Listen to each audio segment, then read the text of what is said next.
Kalau PKS memilih untuk bertahan di koalisi ini, maka PKS akan kehilangan harga diri setelah sebelumnya tidak pernah dianggap sama sekali oleh Nasdem saat mengambil keputusan perjodohan antara Anies dan Caimin.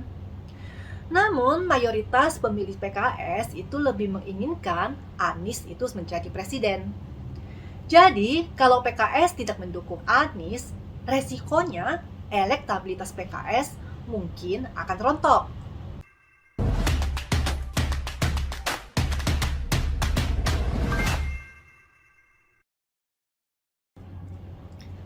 Koalisi Perubahan yang mengusung Anies Baswedan sebagai calon presiden 2024 sebelum sempat merubah sesuatu di negeri ini, ternyata yang berubah duluan adalah internal mereka sendiri. Namanya aja perubahan, mengusung konsep perubahan. Tapi setelah terjadi perubahan di internal mereka, malah para anggotanya galau sendiri, marah-marah sendiri, dan membubarkan diri. Kan konyol itu. Nah, Demokrat kan sudah terlanjur sakit hati ya karena ketua umumnya AHY dicampakkan oleh Anies. Dan mereka sudah mengambil sikap untuk angkat kaki dari koalisi perubahan. Kan gak mungkin ya kalau AHY mau mendukung mantannya bersama pasangan barunya. Ini kan bukan poligami dalam rumah tangga. Nah, bagaimana dengan PKS?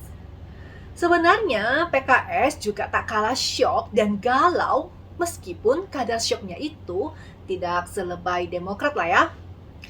Dan pertanyaannya, kenapa sih PKS juga ikutan galau?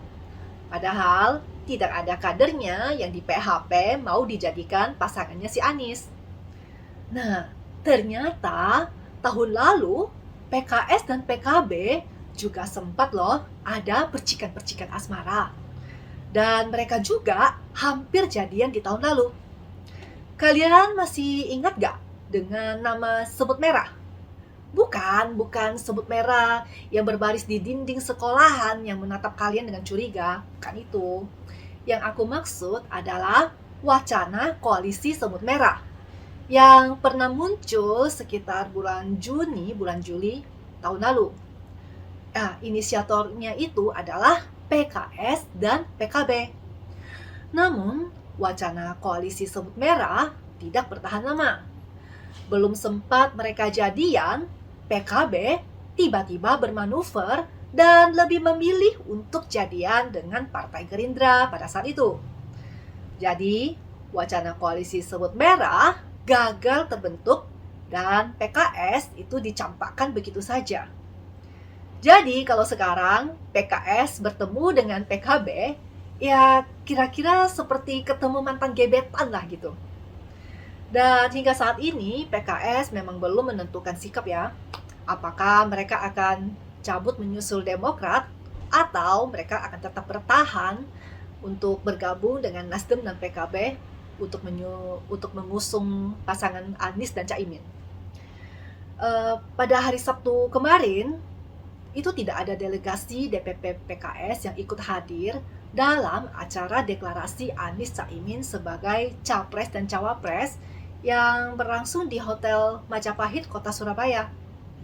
Padahal Sekjen PKS, si Abu Bakar Al-Habsyi, itu sudah berangkat ke Surabaya dan memang sudah siap-siap untuk pergi ke acara deklarasi.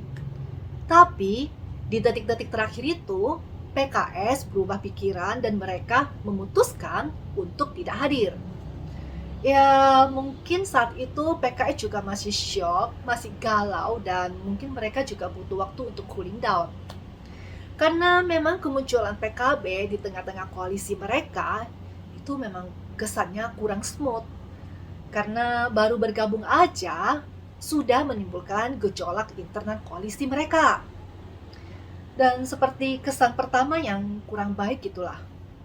Nah, asal kalian tahu aja, jangankan Demokrat dan PKS loh yang merasa galau, bahkan pengantinnya sendiri, Anies Baswedan, juga merasa syok dengan kemunculan Caimin di tengah-tengah mereka. Nah, loh, kok si Anies sebagai pengantin juga ikutan syok?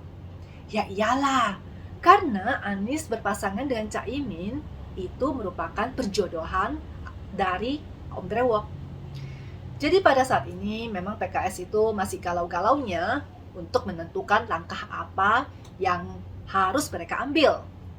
Apakah mereka harus bertahan dalam koalisi perubahan dengan mendukung Anies dan pasangan barunya Caimin, atau mereka harus keluar untuk mengikuti jejak Demokrat? Kalau PKS memilih untuk bertahan di koalisi ini, maka PKS akan kehilangan harga diri setelah sebelumnya tidak pernah dianggap sama sekali oleh Nasdem saat mengambil keputusan perjodohan antara Anies dan Caimin. Namun, mayoritas pemilih PKS itu lebih menginginkan Anies itu menjadi presiden. Jadi, kalau PKS tidak mendukung Anies, resikonya elektabilitas PKS mungkin akan rontok. Akan tetapi, jika PKS mau mendukung Anies Caimin, PKS juga jangan senang dulu. Karena pada saat pasangan Anies dan Caimin kemarin menghadiri acara talk show di Mata Najwa, ada satu statement dari Caimin yang mensyukuri ketidakhadiran PKS di momen deklarasi mereka di Hotel Majapahit. Dan itu terkait dengan perbedaan ideologi antara NU dan PKS. Apakah ini adalah sinyal-sinyal penolakan pasangan Anies Caimin terhadap PKS? Nah, kalau PKS memutuskan keluar dari koalisi perubahan, maka PKS juga masih ada dua opsi lagi. Yang pertama, bisa saja PKS ini membentuk koalisi baru dengan mengajak Partai Demokrat dan P3 seperti tawarannya Sandiaga Uno. Namun, poros baru mungkin akan sulit terbentuk. Karena selain PKS sendiri kekurangan logistik gara-gara sudah kelamaan menjadi oposisi, dan P3 juga tidak mudah keluar dari koalisinya dengan PDI Perjuangan.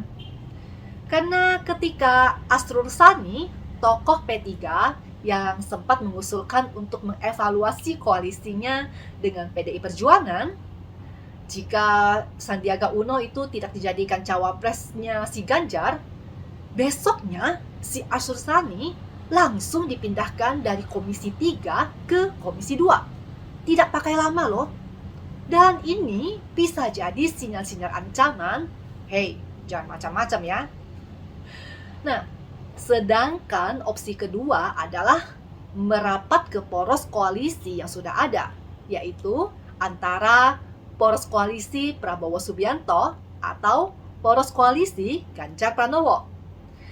Pilihan PKS untuk merapat ke poros Prabowo mungkin masih realistis ya, karena bisa aja timbul CLBK antara PKS dengan Gerindra. Mengingat dulu di Pilpres 2014 dan 2019, PKS memang pernah bergabung dengan Gerindra untuk mendukung Prabowo Subianto. Namun, di poros Prabowo sekarang sudah ada Partai Gelora. Mayoritas penggagas dari Partai Gelora adalah mantan pemimpin PKS yang dulu mungkin pernah kecewa dengan PKS. Sedangkan pilihan PKS untuk merapat ke poros Ganjar Pranowo, rasanya itu hal yang mustahil ya.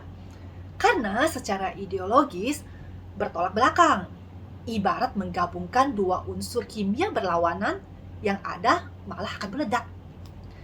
Ya, kita tunggu saja kemana arah politik PKS. Karena PKS ini bisa menjadi kompas politik buat kita semua kaum nasionalis.